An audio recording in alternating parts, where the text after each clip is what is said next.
Hello ಕರ್ನಾಟಕದ ಜನತೆ, welcome back to updates Kannada 360 channel. So 11ನೇ ಕಂತಿನ ಹಣ ಬಿಡುಗಡೆ ಆಗಿದೆ 21 ಜಿಲ್ಲೆಗೆ. ಸೊ ಯಾವ ಯಾವ ಜಿಲ್ಲೆಗೆ 11ನೇ ಕಂತಿನ ಹಣ ಬಿಡುಗಡೆ ಆಗಿದೆ ಮತ್ತು ಒಂದು ಆಧಾರ್ ಕಾರ್ಡ್ ಬಗ್ಗೆ ಒಂದು ಇಂಪಾರ್ಟೆಂಟ್ ಅಪ್ಡೇಟ್ ಇತ್ತು. ಸೊ ಇದ್ರ ಬಗ್ಗೆ ಡೀಟೇಲ್ ಆಗಿ ಈ ವಿಡಿಯೋದಲ್ಲಿ ತಿಳಿಸ್ಕೊಡ್ತೀನಿ. ಈಗ ಪೆಂಡಿಂಗ್ ಹಣ ಬಲ್ತಿದ್ದವರು ಏನು ಮಾಡಬೇಕಂತಂದು ಈ ವಿಡಿಯೋದಲ್ಲಿ ಡೀಟೇಲ್ ಆಗಿ ತಿಳಿಸ್ಕೊಡ್ತೀನಿ. ಸೊ ಬನ್ನಿ, ವಿಡಿಯೋನ ಸ್ಟಾರ್ಟ್ ಮಾಡೋಕ್ಕಿಂತ ಮುಂಚೆ ನೀವೇನಾದರೂ ನಮ್ಮ ಚಾನಲ್ಗೆ ಸಬ್ಸ್ಕ್ರೈಬ್ ಮಾಡ್ಕೊಂಡಿಲ್ಲ ಅಂದರೆ ದಯವಿಟ್ಟು ಚಾನಲ್ಗೆ ಸಬ್ಸ್ಕ್ರೈಬ್ನ ಮಾಡಿಕೊಂಡು ಈ ಮಾಹಿತಿ ಯಾರ್ಯಾರಿಗೆ ಯೂಸ್ಫುಲ್ ಆಗುತ್ತೋ ಅವ್ರಿಗೆಲ್ಲನೂ ವಿಡಿಯೋನ ಶೇರ್ ಮಾಡಿ ಅಂತ ಹೇಳ್ತಾ, ವಿಡಿಯೋಗೆ ಲೈಕ್ ಕೊಟ್ಟಿಲ್ಲ ಅಂದರೆ ದಯವಿಟ್ಟು ವಿಡಿಯೋಗೆ ಲೈಕ್ ಕೊಟ್ಬಿಟ್ಟು ವಿಡಿಯೋನ ನೋಡಿ. ಸೊ ಹೌದು, ಆಧಾರ್ ಕಾರ್ಡ್ ಬಗ್ಗೆ ಒಂದು ಇಂಪಾರ್ಟೆಂಟ್ ಅಪ್ಡೇಟ್ ಇದೆ. ಸೊ ಏನು ಸರ್ಕಾರ ಹೇಳ್ದಂಗೆ ತುಂಬ ದಿನದ ಹಿಂದೆನೇ ಹೇಳಿತ್ತು ಸರ್ಕಾರ, 10 ವರ್ಷ ಹಳೆ ಆಧಾರ್ ಕಾರ್ಡ್ ಇದ್ದು ನೀವೇನಾದರೂ ಅದಕ್ಕೆ ಏನು ಚೇಂಜಸ್ನ ಮಾಡ್ಕೊಂಡಿಲ್ಲ, ಅಪ್ಡೇಟ್ನ ಮಾಡಿಸಿಲ್ಲ ಅಂದರೆ ನೀವು ಫೈನ್ನ ಕಟ್ಟಬೇಕಾಗುತ್ತೆ ಅಂತ ಸರ್ಕಾರ ಹೇಳ್ತಿತ್ತು. ಮತ್ತು ಆಧಾರು ರದ್ದಾಗುತ್ತೆ ಅಂತಲೂ ಸರ್ಕಾರ ತಿಳಿಸಿತ್ತು. ಸೊ ಜೂನ್ 14ನ ಲಾಸ್ಟ್ ಡೇಟ್ ಕೊಟ್ಟಿತ್ತು. ಈಗ ಏನು ಆಲ್ರೆಡಿ ಜೂನ್ 14 ಬರ್ತಾ ಇದೆ. ಸೊ ಅದಕ್ಕೆ ಯಾರ್ಯಾರೆಲ್ಲ 10 ವರ್ಷ ಹಳೆಯ ಆಧಾರ್ ಕಾರ್ಡನ್ನು ಏನು ಅಪ್ಡೇಟ್ ಮಾಡಿಸಿಲ್ಲ ದಯವಿಟ್ಟು ಅಪ್ಡೇಟ್ನ ಮಾಡಿಸ್ಕೊಳ್ಳಿ. ಇದು ಆಧಾರ್ ಕಾರ್ಡ್ ಬಗ್ಗೆ ಇದ್ದಿದ್ದ ಒಂದು ಮಾಹಿತಿ. ಇದ್ರ ಬಗ್ಗೆ ಡೀಟೇಲ್ ವೀಡಿಯೋ ಮಾಡಿ ಹಾಕಿದೆ, ನೀವು ಎಲ್ಲಿ ಅಪ್ಡೇಟ್ ಮಾಡಿಸ್ಬೇಕು ಅಂತಲೂ. ಸೊ ವಿಡಿಯೋ ಲಿಂಕು ನಾನು ಕಮೆಂಟ್ ಬಾಕ್ಸಲ್ಲಿ ಪಿನ್ ಮಾಡಿರ್ತೀನಿ. ಸೊ ನೋಡಿ, ಯಾರ್ಯಾರೇನ ವಿಡಿಯೋ ನೋಡಿಲ್ಲ ದಯವಿಟ್ಟು ವಿಡಿಯೋ ನೋಡಿ. ಸೊ ಇನ್ನು ಪೆಂಡಿಂಗ್ ಹಣಕ್ಕೆ ಬರೋದಾದರೆ, ತುಂಬ ಜನಕ್ಕೆ 8ನೇ ಕಂತಿನ ಹಣ ಬಂದು 9 ಬಂದೇ ಇಲ್ಲ. ಇನ್ನು ತುಂಬ ಜನಕ್ಕೆ 1 ಕಂತಿನ ಹಣನೂ ಬಂದಿಲ್ಲ. ಸೊ ಈಗ 1 ಕಂತಿನ ಹಣನೂ ಬಂದಿಲ್ಲದವ್ರು ಏನು ಮಾಡಬೇಕಂದ್ರೆ, ನೀವು ಇನ್ನು ಅದೇ ಬ್ಯಾಂಕ್ ಅಕೌಂಟ್ಗೆ ಹಣ ಬರುತ್ತೆ ಅಂತ ಕಾಯ್ತಿದ್ದರೆ ಬಹುಶಃ ಬರಲ್ಲ ಅನಿಸುತ್ತೆ. ಸೊ ನೀವು ಬ್ಯಾಂಕನ್ನು ಚೇಂಜ್ ಮಾಡಿಸ್ಬಿಟ್ಟು ಮತ್ತೆ ಆ ಬ್ಯಾಂಕನ್ನು ನಿಮ್ಮ ಗೃಹಲಕ್ಷ್ಮಿ ಯೋಜನೆಗೆ ಲಿಂಕ್ ಮಾಡಿಸ್ಕೊಳ್ಳಿ. ಸೊ ಈ ಥರ ಮಾಡಿದಷ್ಟು ಮಹಿಳೆಯರಿಗೆ ಹಣ ಕ್ರೆಡಿಟ್ ಆಗಿದೆ. ಪೆಂಡಿಂಗ್ ಹಣದ ಜೊತೆನೇ ಅವರಿಗೆ ಹಣ ಎಲ್ಲ ಕ್ರೆಡಿಟ್ ಆಗಿದೆ.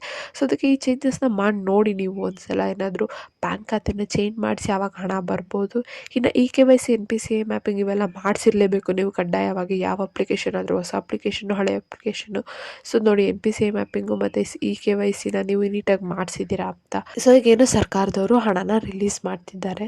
ಸೊ ಈ ಮಂತು ಕೂಡ ಹಣ ರಿಲೀಸ್ ಆಗಿದೆ ತುಂಬ ಜನಕ್ಕೆ, 10ನೇ ಕಂತಿನ ಹಣ. ಸೊ ಇವಾಗ ಏನು 11ನೇ ಕಂತಿನ ಹಣನ ನಾವು ರಿಲೀಸ್ ಮಾಡಿದಾರಾ ಇಲ್ವೋ ಅಂತ ಕೇಳೋದಾದರೆ, ಸೊ ನೀವು ಜೂನ್ ಫಸ್ಟ್ ವೀಕ್ವರೆಗೂ ವೆಯ್ಟ್ ಮಾಡಬೇಕು 11ನೇ ಕಂತಿನ ಹಣ.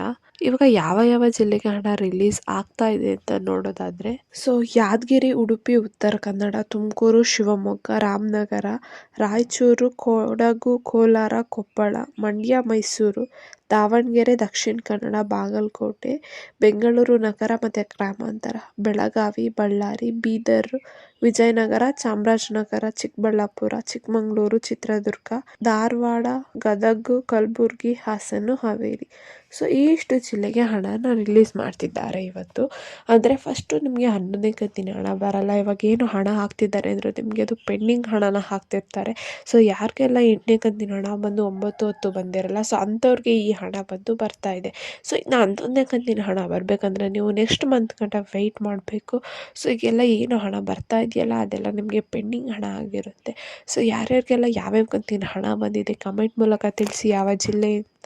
ಸೊ ಎಲ್ಲರಿಗೂ ಇನ್ಫಾರ್ಮೇಷನ್ ಗೊತ್ತಾಗುತ್ತೆ ಯಾರ್ಯಾರಿಗೆ ಎಷ್ಟು ಕಂತಿನ ಹಣ ಯಾವ ಜಿಲ್ಲೆಗೆ ಜಮಾ ಆಗ್ತಿದೆ ಅಂತ.